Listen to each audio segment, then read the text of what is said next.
Welcome to The Global Signal. I'm Benjamin Njila Fields. And I'm Joshua Charles. Together, we decode the world's moving parts, from markets and policy to global power. In this episode, we cut through the noise to understand the signals that matter, namely the patterns behind the headlines and the forces driving tomorrow's decisions. Let's begin. Every few days, the map changes. The Strait of Hormuz opens, closes, or slows. New envoys arrive in Switzerland, but beneath the headlines, the choreography of power remains the same. Fleets move, assets reprice, and symbols matter. In this episode of The Global Signal, we're decoding the deeper logic behind the Hormuz-Versailles axis, how energy valuation and diplomatic theater are quietly redrawing the world's risk map. The first question that we have today relates to energy assets and the architecture of repricing. As shipping slows and prices fluctuate, which parts of the energy value chain are truly being re-rated, upstream, midstream, or reserves? And how should investors and governments interpret these shifts as structural signals rather than temporary volatility? When we look at the mainstream news media, a lot of it focuses on temporary energy volatility. And what I think I urge people to look at more is how things are being repriced or how risk is being repriced across the energy value chain. Of course, upstream assets may move first because prices react quickly to supply fears. But the more durable pricing is likely in midstream things and logistics. So, for example, pipelines, LNG terminals, storage, shipping, insurance ports, alternative routes, all the boring things that kind of don't make as much in terms of the story. I do think that reserves matter, but they only matter in terms of if they're actually able to reach markets. If you have stranded or vulnerable reserves, it's not, of course, worth as much if you don't have a connected, resilient infrastructure. I think, investors should ask themselves, instead of saying, where's the oil and gas, think about who controls movement, storage, and optionality. I saw this morning that they're having huge issues in the Strait of Hormuz, for example, because grounded ships are being overly barnacled. And so there have to be people who service these ships, who make sure that they're able to get through. Insurance has to be able to cover issues. There's a lot of things midstream that are important that I urge people to look at. And then for governments, I think we're moving towards a more nationalist kind of world, and they know that energy is not just about production capacity, but it's also about infrastructure resilience. And so they're recognizing that they have to invest more in things within the country, and then there are pipelines that get the oil, in or out of their country as well. To Ben's point, upstream energy assets may attract capital in more nascent markets, such as Venezuela, where there exist brownfield assets that were historically abandoned by multinationals. Investors can look at Guinea, which could potentially receive attention for its iron ore and the general utilization of oil as fuel for mining projects, in addition to its coastal location, which is convenient for reasons of international trade. This particularly has potential given the depth of the Mandu project, which has immense utility for steel production. And I think it's quite clear that we know the market doesn't just move on sentiment, it moves on signals. And so one of the things we want to explore is where this kind of signaling was happening. And so if we look at what happened, the Palace of Versailles was chosen to sign the MOU between the United States and Iran. It was a stage where Germany faced the 1919 settlement. In terms of the venue that was chosen, what do we think about how this sends things about power, leverage, and the framing of this agreement and the broader choreography of global diplomacy? As I see it, one signal of the MOU's announcement at Versailles is the augmented presence of France in engaging with sensitive geopolitical frameworks. It seems quite reasonable to believe that the president of France, Emmanuel Macron, has increased incentive to demonstrate France's diplomatic capabilities and authority as a leader in Europe and globally, to signal strength, as well as promote pathways for the imposition of its soft powers. Historically, during World War I, France was quite influential in shaping the Treaty of Versailles. Prime Minister Georges Clemenceau, at the time, focused on reducing Germany's influence economically and militarily, certainly, as a counterweight to the United States, which advocated for self-determination, and leniency.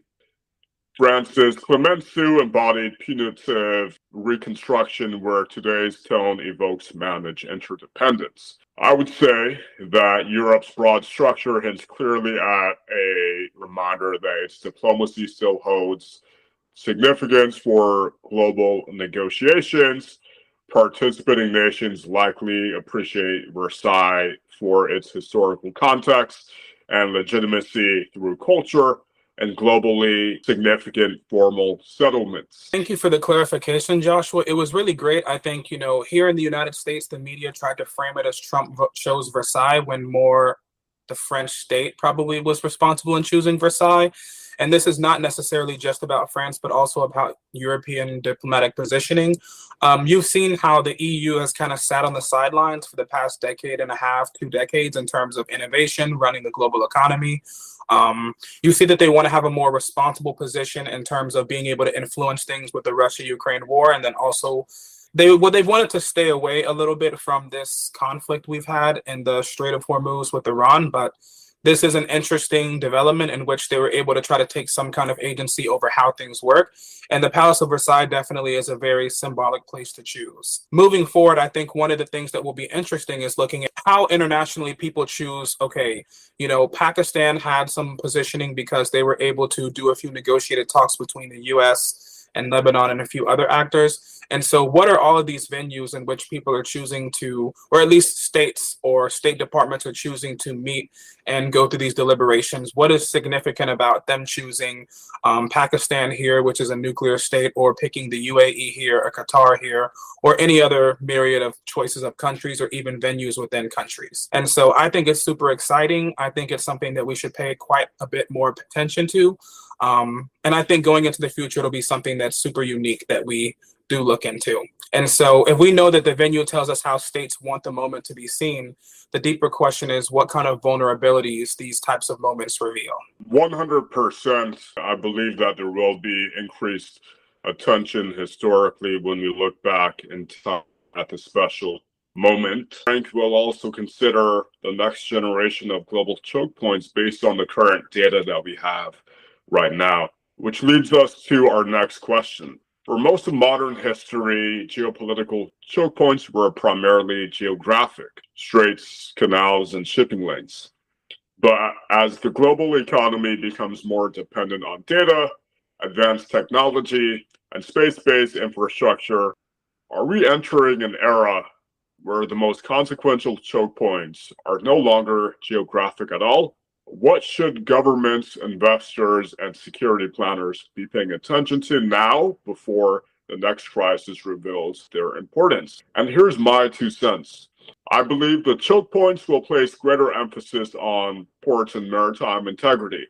Security planners will likely pay more attention to vulnerabilities in related infrastructure. I wouldn't necessarily say that there won't be any more focus on geography, as that generally reveals some characteristics of alliance structures and patterns of collaboration between economies. But there is reason to believe that the Indo-Pacific and California's trade routes could have some structural weaknesses, given the technological ecosystem in California, China's posture towards Taiwan, and Taiwan's dominance in the semiconductor industry. But perhaps, Ben, you may have some different / complementary insight to provide. Being a sociologist, I think we kind of underestimate how important technology is today. And I think that this moves into how we understand the world, even in terms of, conflict, war, military power, geopolitical posturing, etc. I think we should not make the big assumption that future choke points will look like past choke points. Of course, you focused on maritime trade, and I think that physical infrastructure is super important, or like physical geography and things like that are super important. So we know that, things like straits, canals, ports, and shipping lanes are super important. But I think now the global economy relies on other critical systems that are underlying infrastructure that people don't understand are super important. So things like being able to deal with data, semiconductor chips, even satellites in the sky with SATCOM, cloud infrastructure, energy grids. A lot of people don't know that all of our internet activity has to go through these undersea deep sea cables. And so if you look at it, for example, if the undersea deep sea cables are kind of compromised, we have a lot of issues in things like communication, finance, data movement between continents. If we look at semiconductor supply chains, our advanced chip production is highly concentrated in one area. And so one catastrophe there could literally set us back to the 2000s. If we were to lose the ability to manufacture these small nanometer style semiconductor chips, we would go back to technology akin to 2005 or 2008. And it would take a very long time for us to replenish the ability to make those things. Even if we look at ports, for example, these are more than just shipping nodes. They also help us figure out how we're going to deal with energy, so shipping oil and gas. There's also data logistics, even military adjacent infrastructure. One thing I've become super interested in my free time is learning about the space industry or the new space economy.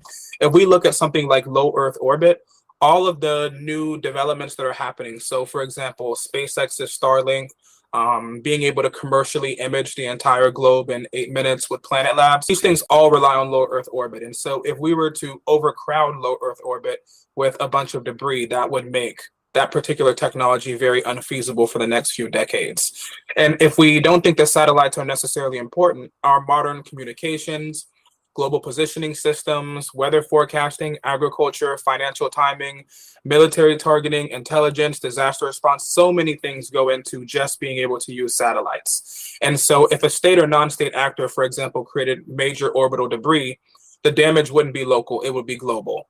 And it would hurt things like communications, military awareness, so many things. And so I think we should think about these choke points, not necessarily in terms of like physical destinations, but also in terms of nodes where critical technologies underpin the entire modern world we have today. And so there are some governments, of course, that are mapping these vulnerabilities. I think investors should be looking for investing in things like redundancy and resilience, security, alternative infrastructures, et cetera. And I also think the security planners should also look at this too. And so, in my opinion, I think if we look at the 20th century's choke points, they were controlled by the movement of oil and ships, but the 21st century will move into looking at who's controlling information and computation, energy, and even access to orbit. As we just had SpaceX's huge IPO, it's clear that the new space economy is here, which is my bias and interest, but that's my take. And so as we close out, the past reminded us that diplomacy and energy never move in straight lines. The MOU at Versailles underscored how symbolism still shapes statecraft, even as the Strait of Hormuz oscillates between passage and pause, as we see with daily developments. The world's choke points are multiplying, not disappearing. Some are still geographic, others are digital. Now there's orbital and even institutional. France's stagecraft, the Indo-Pacific's tension, and the quiet redirection of capital toward new corridors all reveal the same pattern. Power is learning to move through different types of constraints. And so the new crisis will not necessarily be at sea, but could most likely be through some type of choke point. And when this choke point does happen, we should try to understand the choreography behind this movement and what we can think about in terms of who's positioned to be next. This is the Global Signal.